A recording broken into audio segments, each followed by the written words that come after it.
All right. So, wow.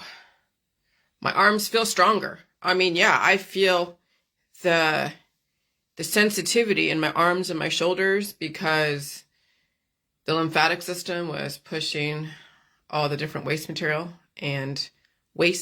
throughout my system and dispersing it to all the prospective places, the proper places. It has its own intelligence to differentiate between what is needed and what is not needed.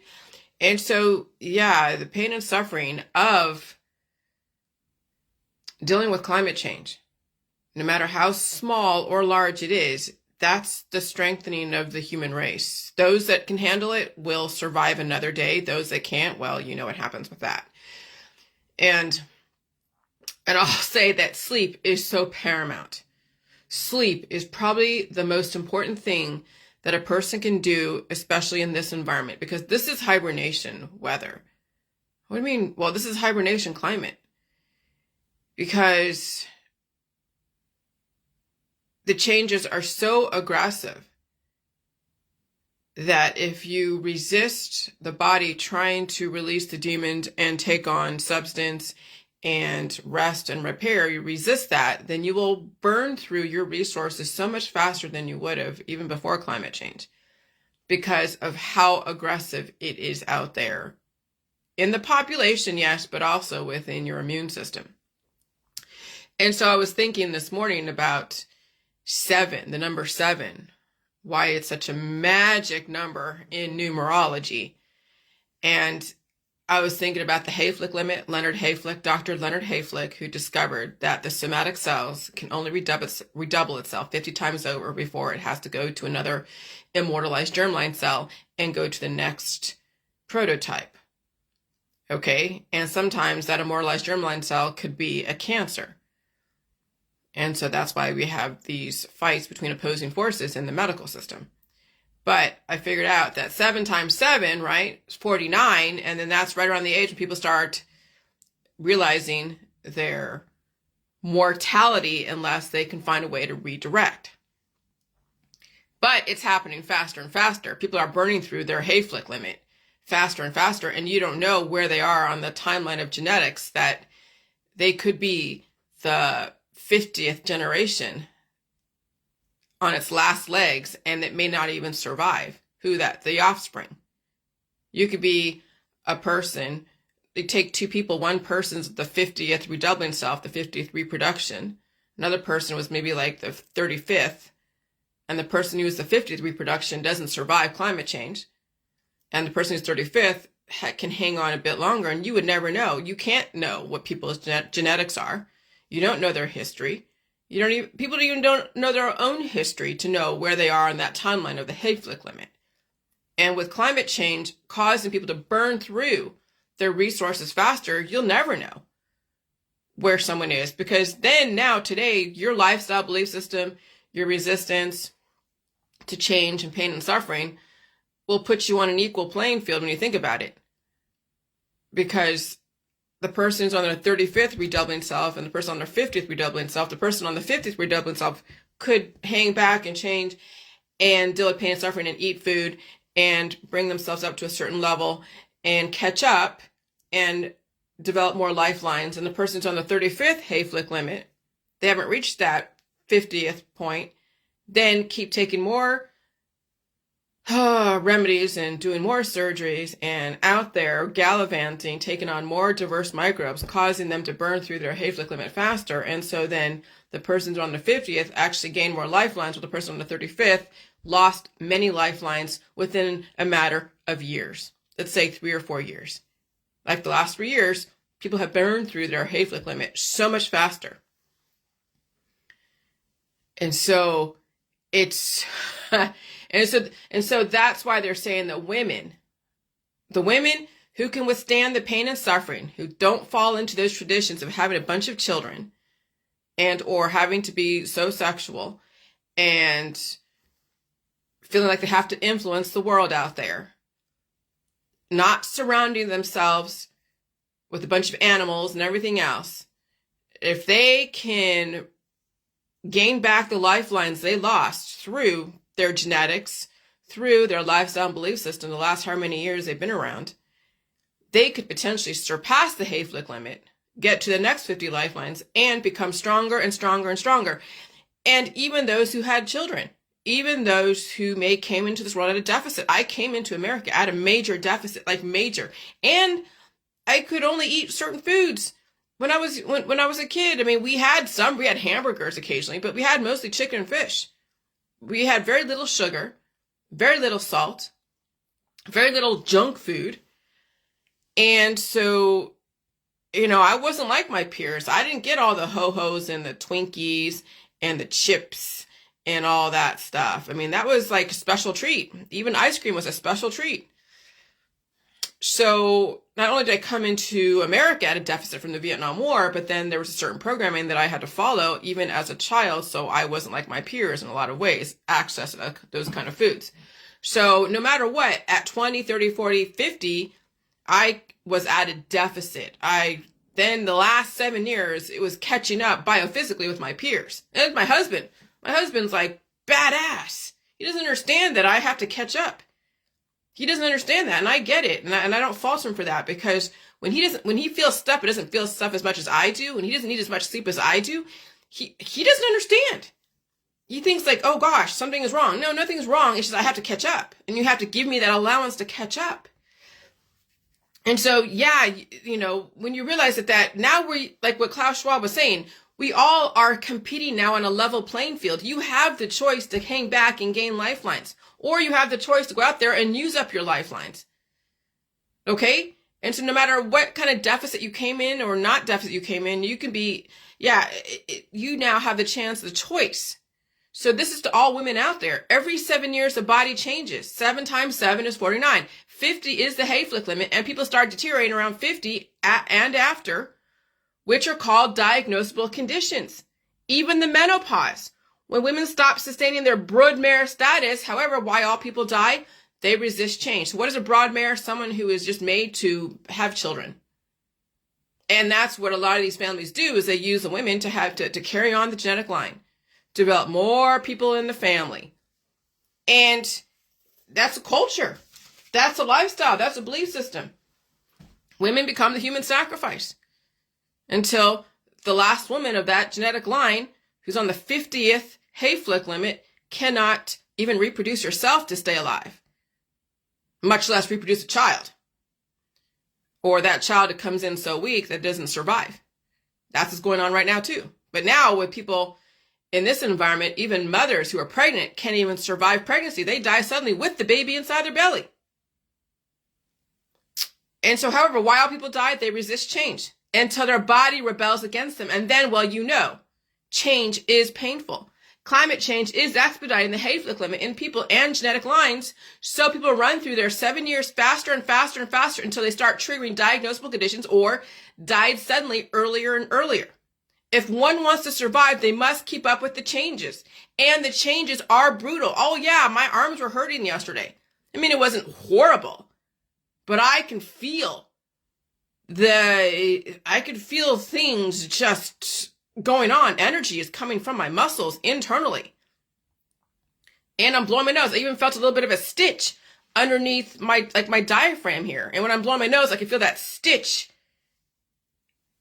activate or whatever. But I don't feel it anymore. Okay. So yeah, I feel stronger today, but that was after having to rest. My husband's like, what the hell is going on? But here's the thing. I'm still coherent. I'm still taking care of business. I might have to sleep more than a few hours, but that's necessary. And I said, hey, honey, if you want to be what I'm doing again, so to speak, not really, but if you wanted to rest and release and all that stuff, you don't have to take on as much debt and have your toys. You can scale down your lifestyle. You can take less hours at work, but that's not his forte, which is fine. If he can keep up with everybody else and himself, then that's fine. Then he can have all of his toys. And I don't care. I won't get in the way of that because he works hard.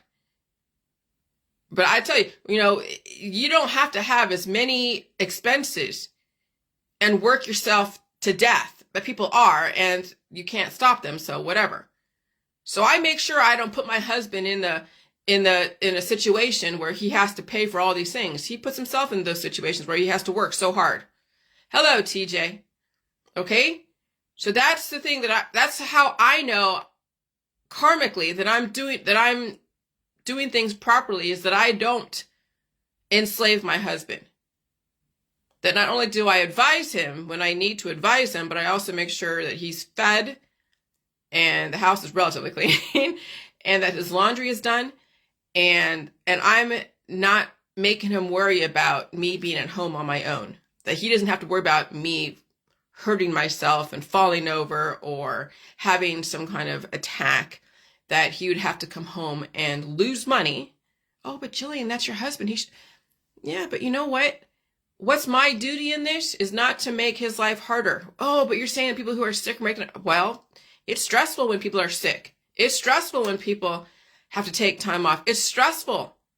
I know how stressful it is. I've watched it all around me. When people are dealing with someone who's sick, it's stressful for everybody.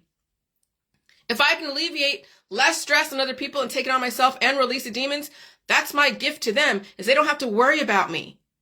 That they can worry about themselves. And then if something happens to them, I'm strong enough to deal with them if I'm in a contractual relationship with them.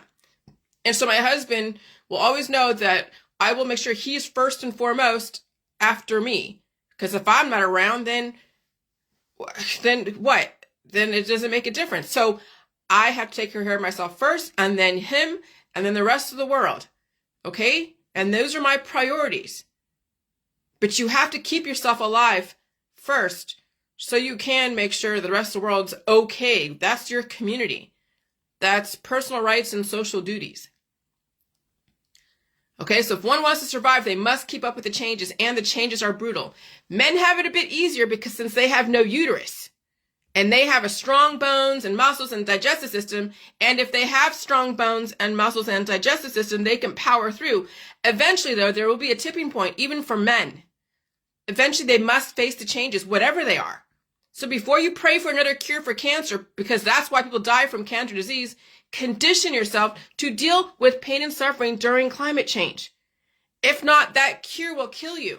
That's why it's hard for me to watch the diet suddenly groups, because they're recommending each other all these different cures on the market, and it's only compounding the issue until one day people die suddenly, and then they have something to blame. Not the cures they've been taking and recommending to each other, but all the things that were told that was poison: air, food, and water, and therapies. And so, if not, that cure will kill you. Cures were never meant to be something desirable, only when people resisted change in a slower frequency environment. So you could get away with some of these cures in a slower frequency environment if they weren't so powerful. But now we're finding even the holistic cures, even all the herbal remedies, are so powerful that people don't survive them. But they have something to blame: the air, food, and water. Now you're going to realize you can't resist change, or you'll die suddenly. And I don't care how beautiful you are at 62 or 82. Beauty is only skin deep. Are you conditioned enough to deal with climate change? And so, definition: a brood mare is a female horse that is kept for breeding. And then the other side of it is a stud mare, men that are just used for breeding.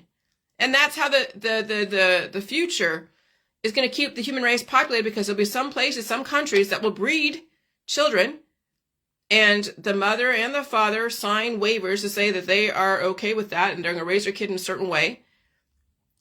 And that's kind of the future. And they'll get paid very well for it. I mean, surrogate mothers get paid well for these Hollywood stars who can't have children, or if they have children, it'll mess up their image, so they employ surrogate mothers. That's basically a brood mare, okay? Surrogacy is brood mare.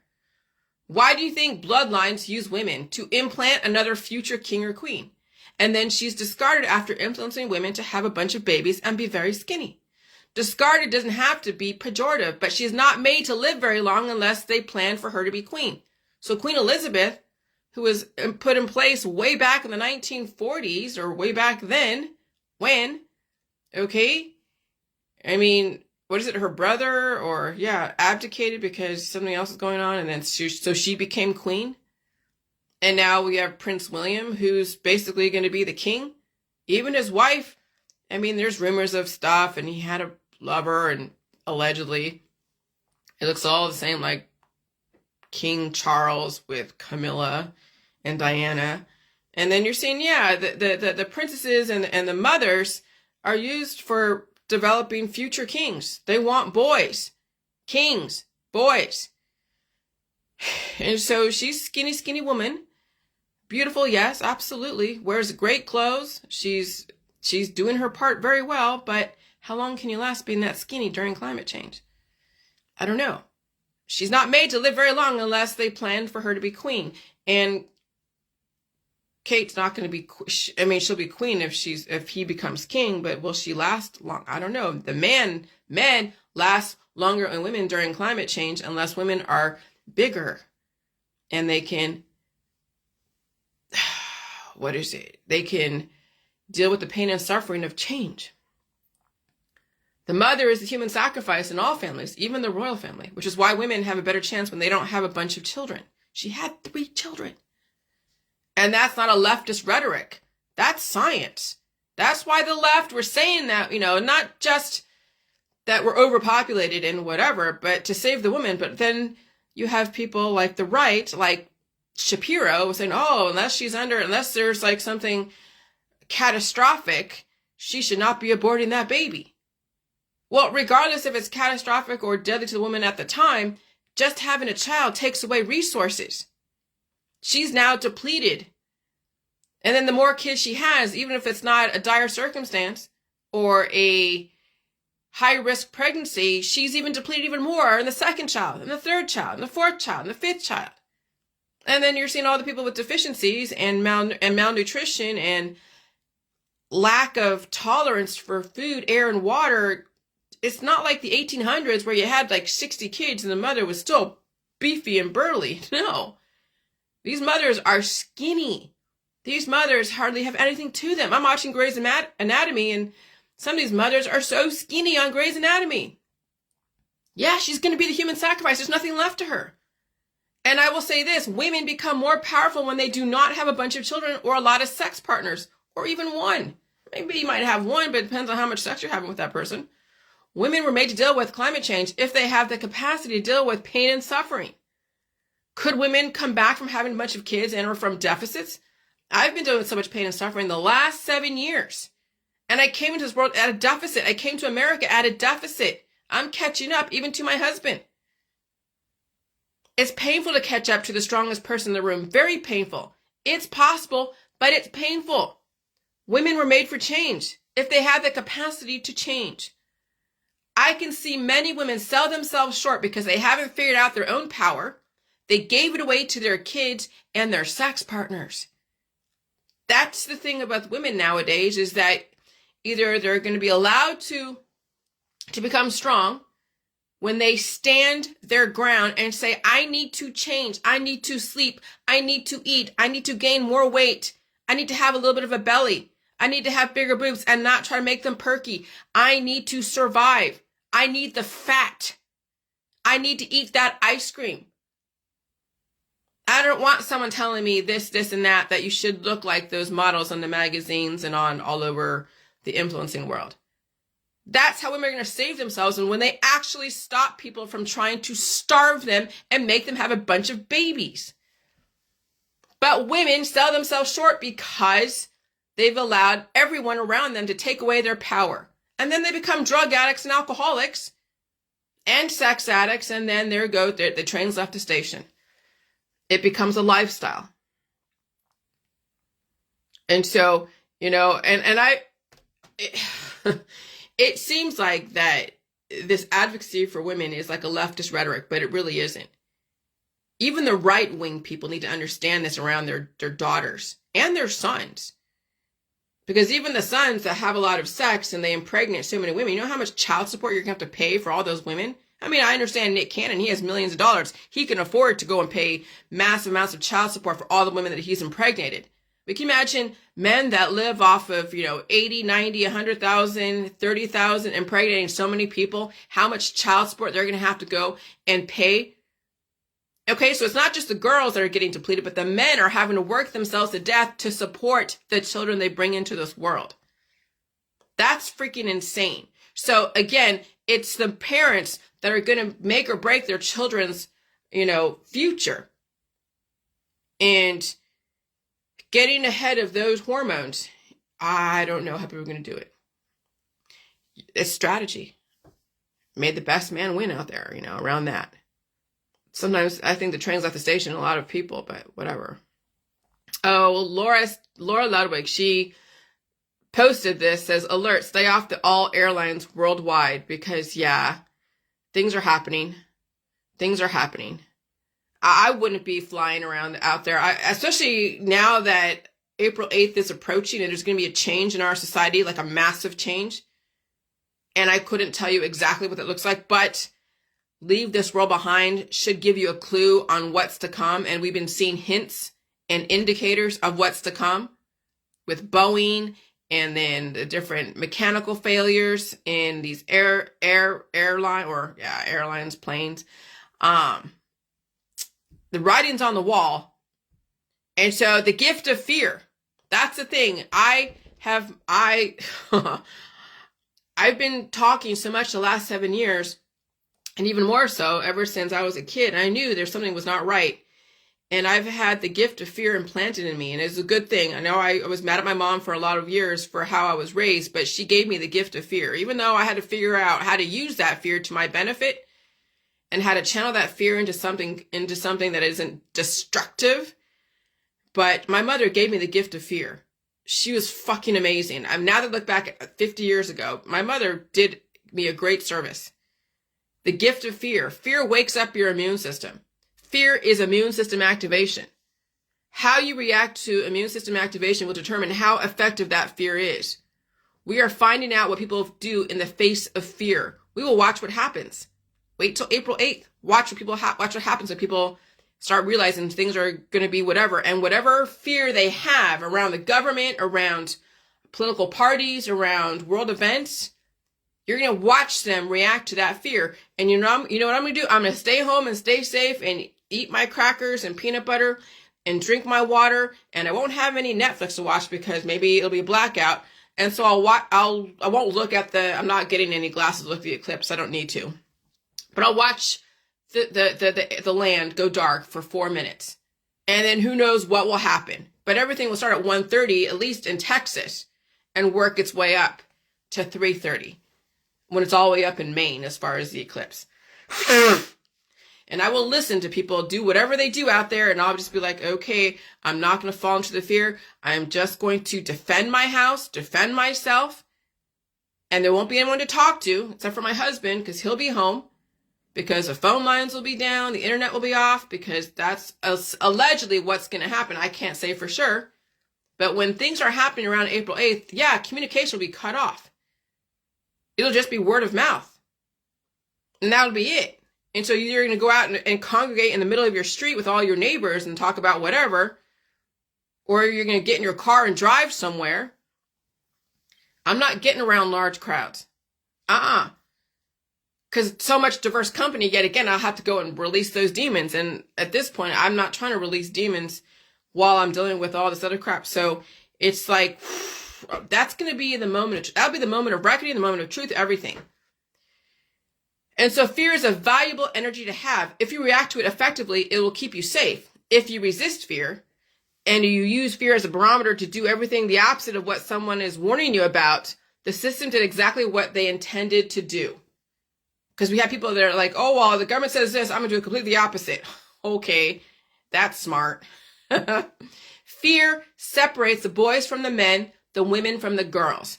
And you can determine who the women are and who the girls are, who the men are and who the boys are. All outcomes are the intention. The system will effectively split people up into two different groups. And then actions have consequences. Are you prepared to face whatever consequences to your choices and actions? Because all of us have been given a choice and warnings, regardless of how you characterize them, because it doesn't even matter, right? The rule of law and authority have given us every choice in the book. They have given us the science. They have given us the outlets. They have given us ways out. And then we can determine what fear means to you. And then you can determine what fear means to you and how you will respond to fear. And so there's the acronym of fear is false expectations appearing real. False, Who determines if it's false or not? That's all relative to perspective. Okay? So whatever it is that you think is going to happen, someone else will be like, oh yeah, that's not going to happen. So they determine it's false. And then there's that whole war of what's real and what's not. I'm not getting into that. But again, that's what the perception is, that fear is false expectations appearing real, or forget everything and run. That's fight or flight. So you can intellectualize fear, or you can react to fear and run away. The bottom line is, will you survive your choices? How you react to fear. There is no right way or wrong way. Some people intend not to survive. What do you mean? Well, when people say they expect to die anyways, they're saying you're supposed to die anyways, then they'll do whatever they do. They don't care. And I get that, and I can appreciate that, and thank you for your service. Some people intend to survive, whatever that means. And people, even people who are doing things that are causing them harm, say they want to survive, but they don't see that that's harm. But who am I to determine if that's harm or not? That's up to them to determine what is harmful, what is not. So again, everything's left to perspective and perception.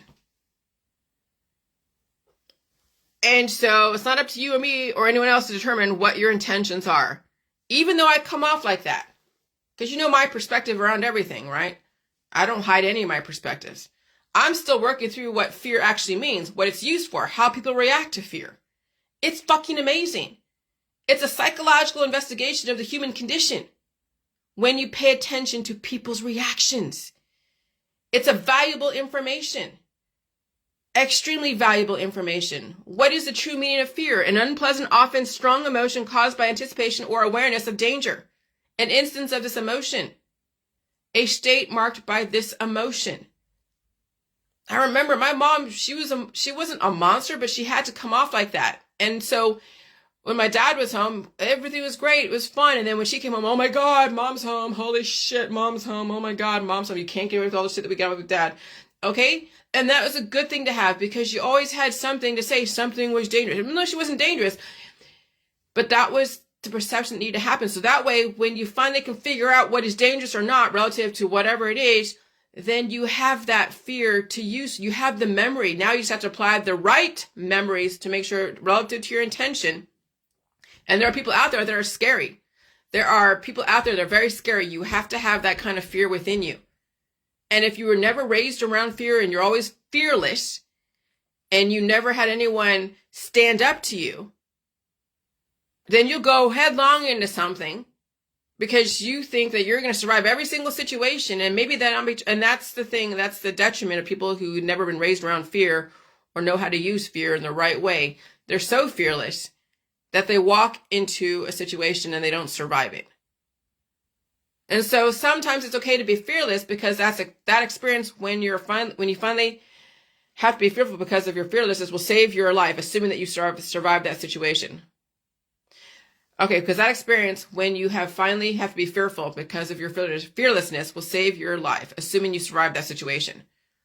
Okay? And so I was fearless so many times, driving across country, going into groups and different places, not realizing I'm walking into major chaos, major holy shit. And if I didn't assimilate very quickly, the people would eat me alive. Okay? And then I would feel the danger, and I would learn from that. I wouldn't, die from it, and then I'd get out of it, and then I would never, ever get into that situation ever again. That fear, that memory, that pain, that emotion saves my life because the memories. Fear gives you the memories. When the whole pandemic happened, I had that pit in my stomach that something was going on, that I recognized what was going on. And I knew something else was going on. I just couldn't put my finger on what it was, but I had that memory. And I'm like, okay. And that's what I've been working from through this whole COVID-19. I've always been fearless, walked into situations I probably could have died from. I look back on the choices I made many years ago. I was lucky or strategic enough to survive them. And I probably wouldn't repeat some of the mistakes I've made in the past for fear of not surviving the next situation. That's the gift of fear, assuming you survive. It's a brutal lesson and you'll come out maimed. Oh yeah. But if you can build back better, now you have something valuable. Now you have some valuable information in your tool chest. That is priceless. And so no one can take those lessons away from you, those life lessons away from you. No one can take away those memories unless you get dementia or Alzheimer's. And yeah, when you allow people to take away those memories by not releasing those demons and not staying home and staying safe when you probably should, then yeah, you're allowing someone to take those memories. When someone's carving out all of your body parts because of cancer, they're taking away memories that you've given permission to do.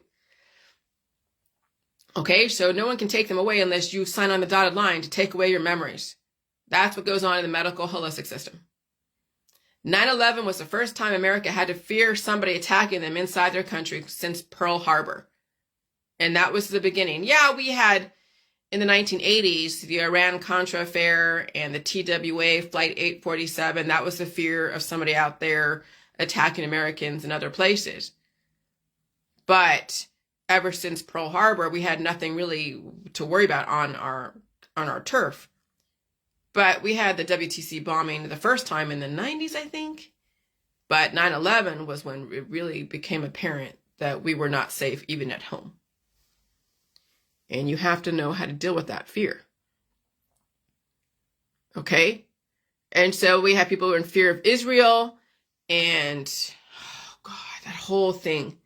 Okay, so, it's so ironic, so interesting that Klaus Schwab, I think he's from Germany, and he was the leader of the World Economic Forum, and then he dubbed Yuval, who is Israeli, Yuval Noah Harari.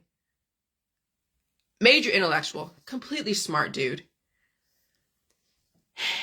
And so you got to realize that, yeah, it's not, there's no one culture that's ruling the world. It may seem like that. But you're watching now the Black population, the Jewish population, and German, Northern European, even some third world countries, even Mexicans, are rising up to be influential leaders in this next new world. And even women, diverse women, and even the LGBTQ community. Okay? And so the guy that potentially could be replacing Klaus Schwab, Yuval Noah Harari, he speaks some pretty amazing words, and I would pay attention to him. And so, I went to his page, and what did he say? It says, Can Hamas's horrific violence incentivize peace? He doesn't, I haven't heard from him, but I've heard somewhere else that he doesn't support what Netanyahu is doing. Okay? So even some Israelis have an issue with Netanyahu. So just because Noah or Yuval Noah Harari, it might be the replacement of Klaus Schwab in the World Economic Forum, doesn't mean that he should be the enemy to anyone. Because when you read his words, when you actually intend to understand what they're saying, they're actually coming from a place of major good, of major amazing intention to bring up the human population to a certain level of tolerance, of relative equality, whatever that means, and want peace in the future, but want humans to be as smart as they can be and be as tolerant as they can be, and also ask the questions. Keep asking questions, but not become intolerant and destructive and hateful towards anyone, even Israel, okay? You don't want to be destructive against anyone in Israel, anyone in Palestine, and you have to let people work it out, whatever that is. And I'm not taking sides, because what's the point? So his question is, can Hamas's horrific violence incentivize peace? Well, people are like, what about Israel? Chicken or the egg? Who came first? Who lobbed the first grenade? You want to go all the way back to 6,000, 7,000, 20,000 years ago? Fine. It's been an action, reaction, intolerance to this, intolerance to that. You could say that even Hamas was propped up by whatever, who knows? But people tend to react, and when you're in the midst of fighting, regardless of who started it, regardless of who is saying which whatever, when you're tired, when you're in the midst of fighting and you're tired of it and you want asylum and you go to America or London or England or wherever, or Canada, It means that you're just tired of the conflict. You want to do something better for yourself. If you have the means to and the strength to leave and to find a way out of conflict.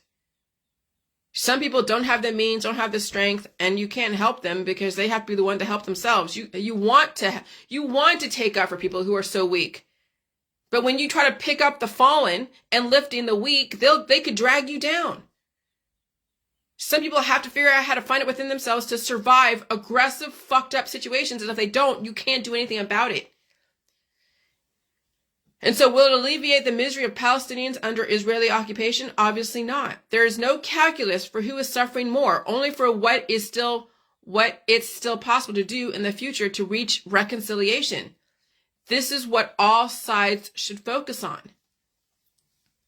Okay? And so I said people who are caught in the war of ideology and belief in birthright will destroy each other, proving one deserves to be in a place. I walked away from the war. I walked away from my moderators. I walked away from people next to me. I walked away from all of that bullshit of going back and forth with people who intend to misunderstand me. I cut my losses and walked away. There is nothing out there worth more than my relative peace.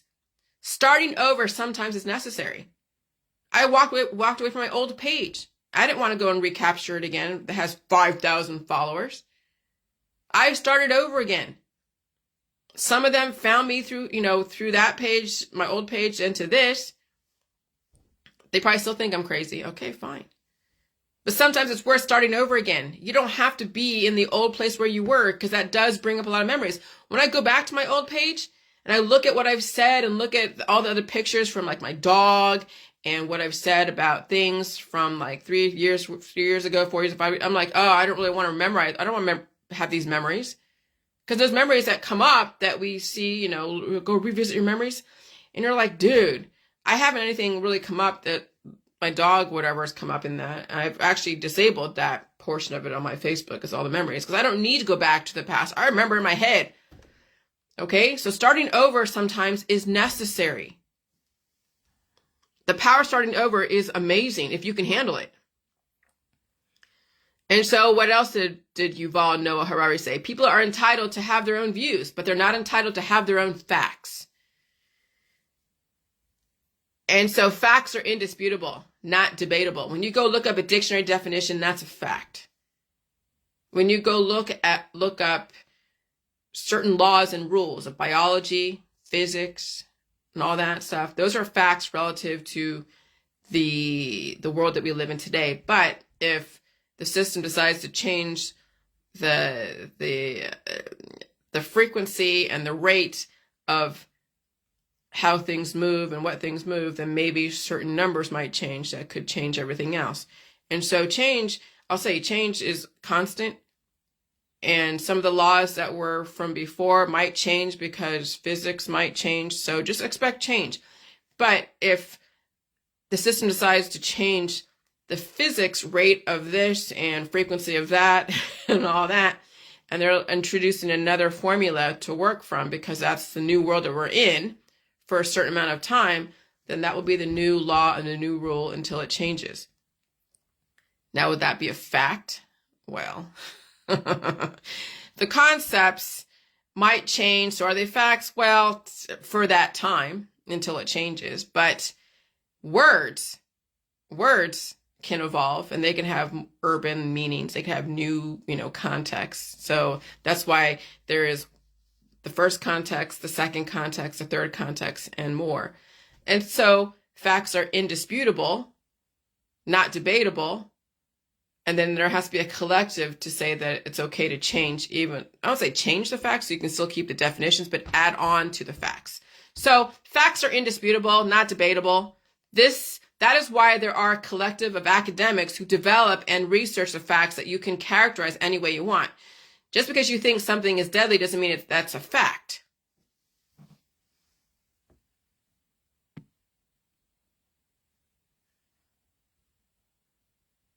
Hold on. Doesn't mean that's a fact. Give me 1 second. I hate when trolls get on here and they start giving advice. delete.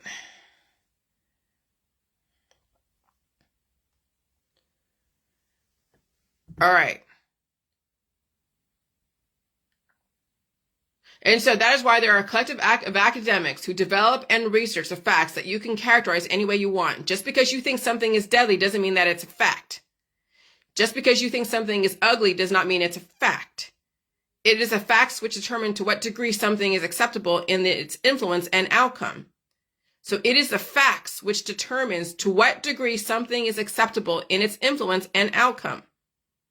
What's deadly to one person is not deadly to another. But there are universal agreements that certain things are deadly to everyone. Those are the facts. When you have to argue the facts, it's not a fact. People argue their opinions about facts and they can't differentiate between the two. That's politics. That's religion. That's even the science-based dogmatic principles.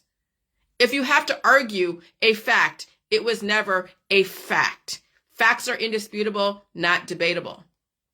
But if facts have to be added on, like evolve, like a word evolves, like, again, when you get urban dictionary definitions, when you get another context to work from based upon another thing that comes up, then it would be a collective of scientists to say if that is appropriate to add on to that definition and make it an actual fact.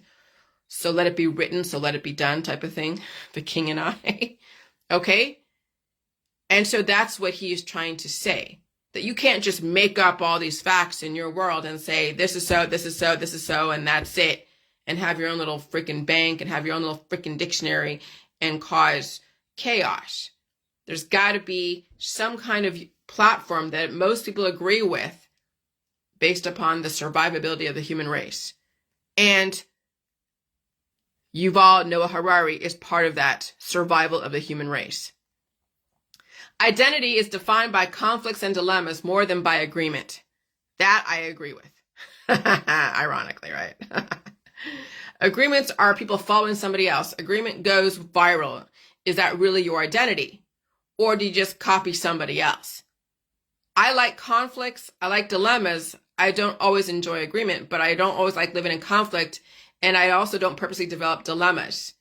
I also am not addicted to agreement. Observation is not purposely developing dilemmas.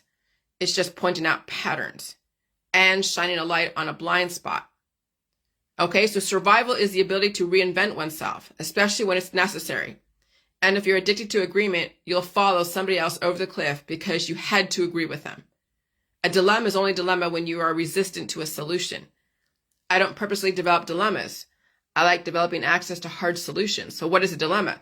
A situation in which a difficult choice has to be made between two or more alternatives, especially equally undesirable ones. So the whole thing with the Palestinian and the Israeli conflict in Gaza, that's a dilemma.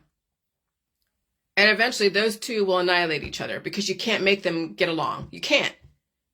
And if people are not leaving situations and they're just making the situation worse by taking a side, then they'll annihilate themselves, either at home doing keyboard warrior stuff, or they're over there fighting whatever fight that they were conscripted to fight.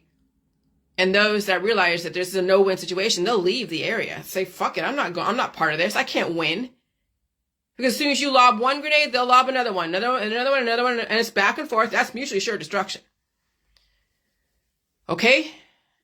And so the people often face the dilemma of feeding themselves or their cattle. It's a quandary. It's a predicament. It's a difficult. It's a problem. It's a puzzle. It's a conundrum. Awkward situation. Okay? And so I like developing access to hard solutions. And nothing is impossible. You can change the way you do stuff. You can finally recategorize or reconsider what pain means. You can react to pain in a different way.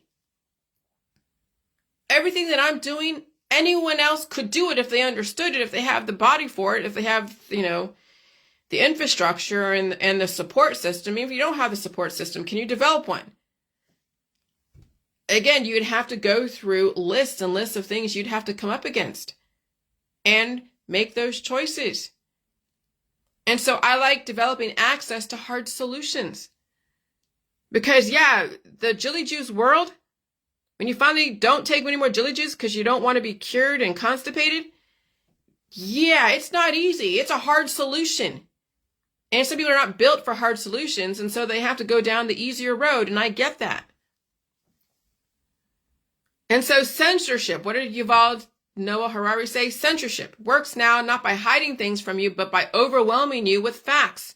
So we don't know what is important and what is not. See how fucking smart he is? That guy is smart. You want to follow this dude.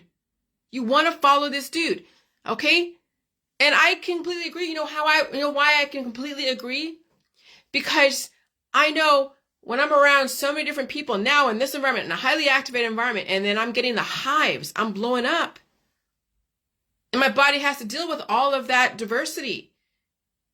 And then eventually I'm going to have to release those demons. And yes, the hives and the constipation and release and pulling everything out and the pain, the suffering and the eating and all that.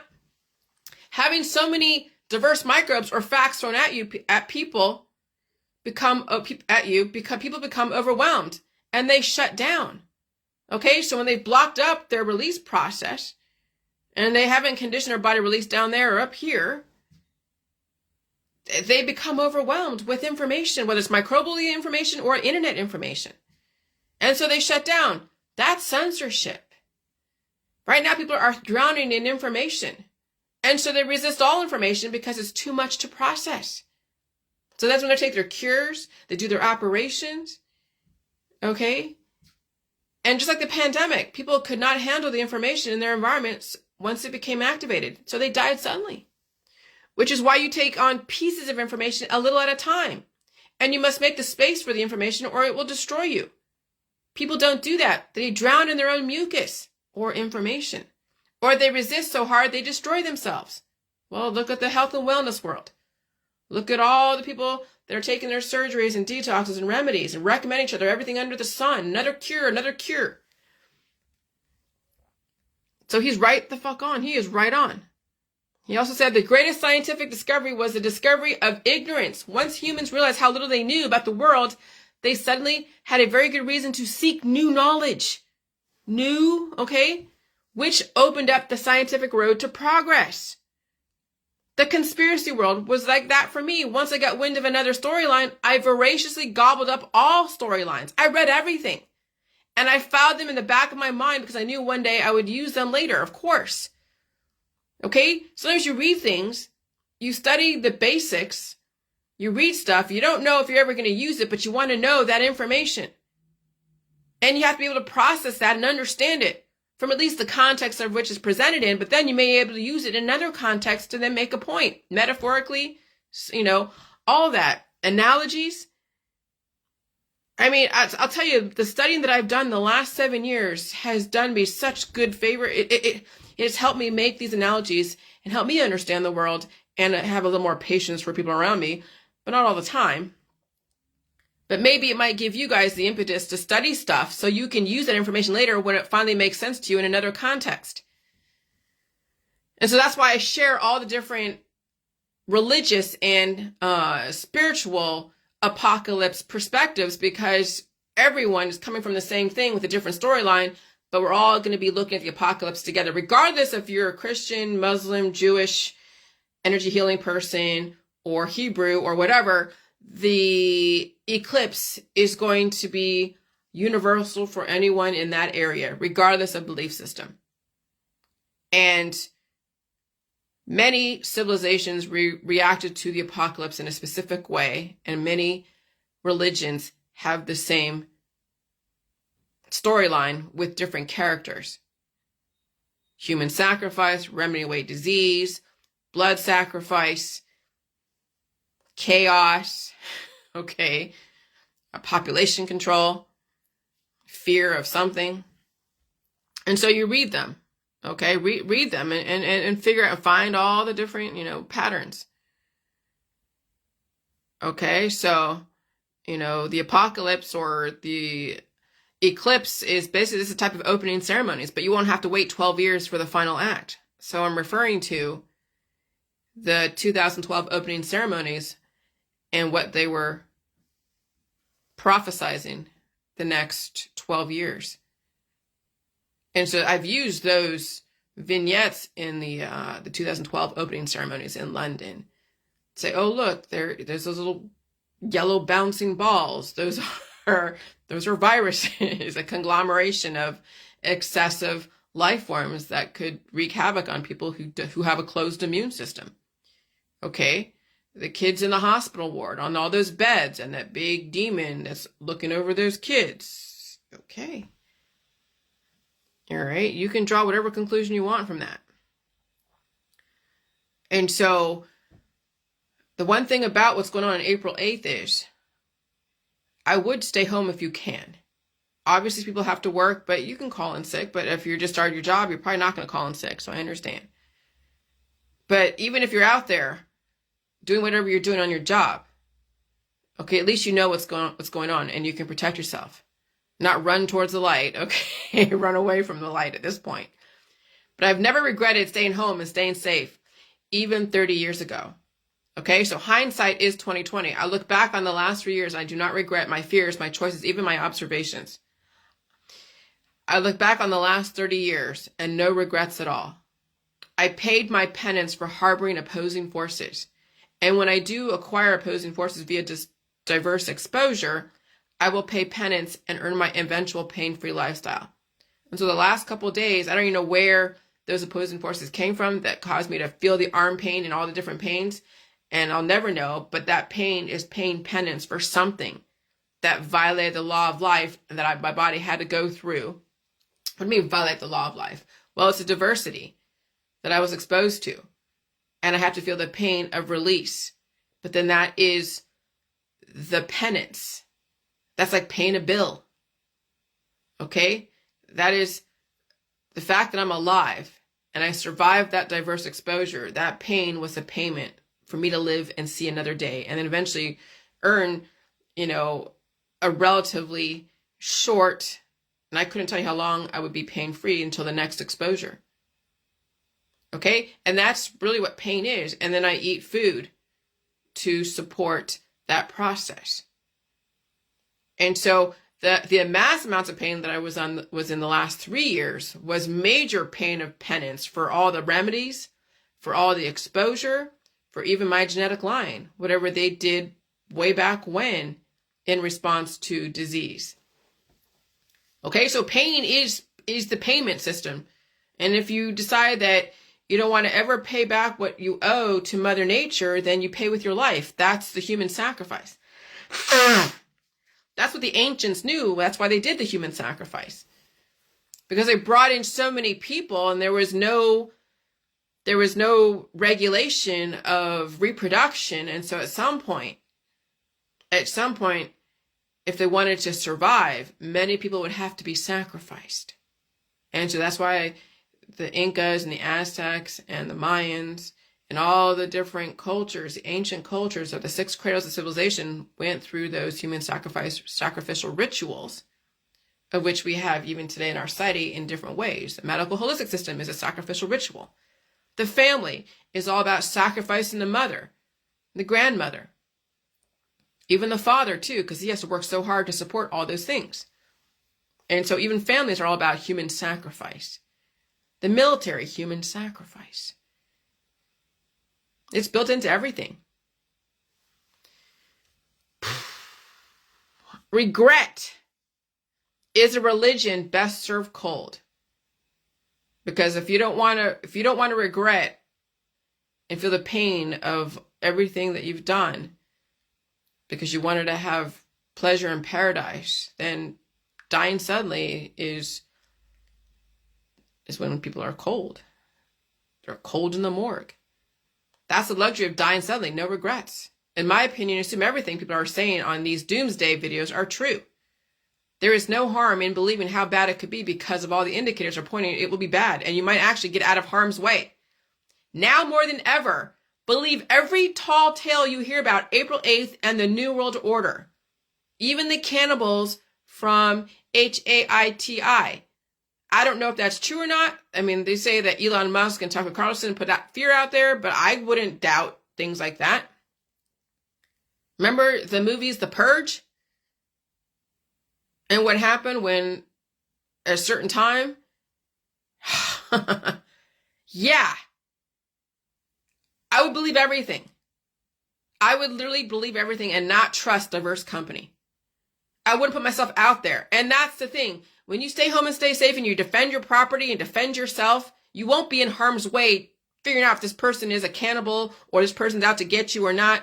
You won't have to worry or wonder who's going to, attack your backside or whatever. That's the thing about staying home and staying safe in this environment. All indicators are pointing to staying home, staying safe. Now more than ever, believe every tall tale you hear about April 8th and the New World Order. I do not think anyone in Jacksonville, Florida, who stayed home regrets staying home when the shooter shot up that bar. No one regrets staying home and staying safe, but many people regret going into large crowds of diverse people they cannot control, and some people won't survive the apocalypse because they made certain choices. I do not regret leaving California. I do not regret staying home. I actually suffered the last 3 years hanging out in diverse company due to climate change. I do not regret leaving Florida. Okay? Even being in Lake City, Florida, that's still right there in the midst on both coasts, the Atlantic and the Gulf, where hurricanes can converge and wipe out and or be flooded out areas. I do not regret leaving Florida. I was lucky enough to see how bad it could be at the micro level. I do not regret my lifestyle today. Regret is religion best served cold. What is regret? Feeling sad, repentant, or disappointed over something that has happened or been done, especially a loss or a missed opportunity. She immediately regretted her words. To be sorry about, feel contrite about, feel apologetic about, feel remorse about. The beauty of dying suddenly is you have no regrets. But I'm telling you, when you are suffering, I'll tell you, when I was suffering so hard early on in the pandemic with my dog, with me feeling the way I was feeling, crawling up the stairs, feeling so lightheaded, feeling like everything in my joints and everything was just like lead. I regretted a lot of things I've done contributing to that situation. All the remedies, all the things that I did against my body. Oh my God. But I sat through that. I didn't want to die suddenly. I just sat through that pain and suffering and pulled out the crap and ate food and dealt with everyone laughing at me. Okay? But if you can't handle that, if you can't deal with the pain and regret of your lifestyle and belief system, then yeah, dying suddenly would be the next best thing. And that is probably what will happen to a lot of people who never had to pay for their lifestyle. They never felt pain and suffering. I know my husband felt some pain and suffering, and I keep feeding him. I tell him, try not to remedy away any disease. Please stop taking antacids. Just eat a salad or something with cabbage. Shit it all out. Okay? But, he had to deal with lesser pain than I've had because he came into this world at not as much of a deficit that I did. He's from Appalachia. His bones are so strong. And I keep telling him, just make sure you poop. And if you feel pain, don't run it away and just deal with it. Take a week off if you need to. And expect to get sick. And don't try to starve sickness. Eat through your sickness. Okay? And so I feel strong today. And I'll tell you, the last couple of days, I did not feel very strong at all. And I slept a lot yesterday. I even slept really well at night, last night.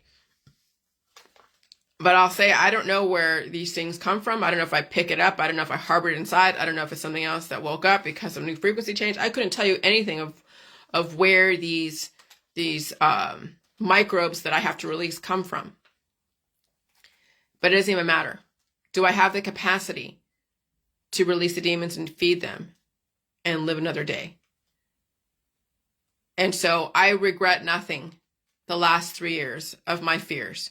When I knew even back in 2020 that hanging out with a bunch of people in closed circumstances would contribute to people's situations as well as my own. I was right. Sometimes the things you did 3 years ago, 2 years ago, contributes to what is going on in your world today. It's called the delayed effect, where you can't make correlation equals causation because you had the chance to redirect. Yeah, you could blame what happened 3 years ago, but really, when you think about it, people cannot handle any more cures because of how many they have taken and how overabundant they are. That then the things that happen today, the things that they can make correlation equals causation because that's how people operate. When they could have redirected and released those demons and stayed home and stayed safe, they kept taking the remedies, kept being around people. And then today, when they take another remedy and that surgery and that therapy is then the straw that breaks the camel's back, that's what people blame. And that's their scapegoat. When they could have changed their ways 3 years ago. Oh, but hindsight's 2020. Yeah. If you're still alive today, you can still redirect. You can still feel the sickness, and you can still pull out the crap, and you can still eat all the food and deal with the pain and suffering. But are you conditioned to do that? No. So people are stuck taking their remedies. They're stuck doing their surgeries. They're stuck having to deal with pain and suffering and then try to remedy away until they can't anymore. And then it's hospice. And then it's done. That's what I'm saying. If you have enough body to you today, and you've been doing all the remedies and everything else, and you're finding yourself deteriorating further and further, you have every opportunity to redirect, but can you handle the pain and suffering? And that's something that you'll have to determine yourself. And so regret is a religion best served cold. Because some people will have to die suddenly because they cannot handle the pain and suffering of their lifestyle, their belief systems, and they never redirected. And they never wanted to. And they didn't have the infrastructure to. And I get it. I understand. But the system is not trying to destroy people. People actually destroy themselves. They can't change. They don't want to feel pain and suffering. And they resist authority. And they don't know how to curb their addictions because they can't. They're in too much pain. And so that's fear can work for you and fear can work against you. Fear can make you destroy yourself and fear can actually save you. And so the fact that I was given a chance to figure out how to use that emotion of fear ever since my childhood, that's what saved my life. My mother gave me all the tools. I then had to develop how I was going to use those tools to my advantage. And that's the power of a great mother who understands the world their child is entering into. She gives them all the tools, and eventually that child will have to figure out how to use those tools to their advantage. And so, yeah, at 50 years old, I have a complete appreciation for my childhood. Complete appreciation. It was never it's never supposed to be easy. Life is never supposed to be easy. I learned that a long time ago. And so, that's all I'm going to say right now. So anyways, have a good day. Good luck. Bye. All right, come on.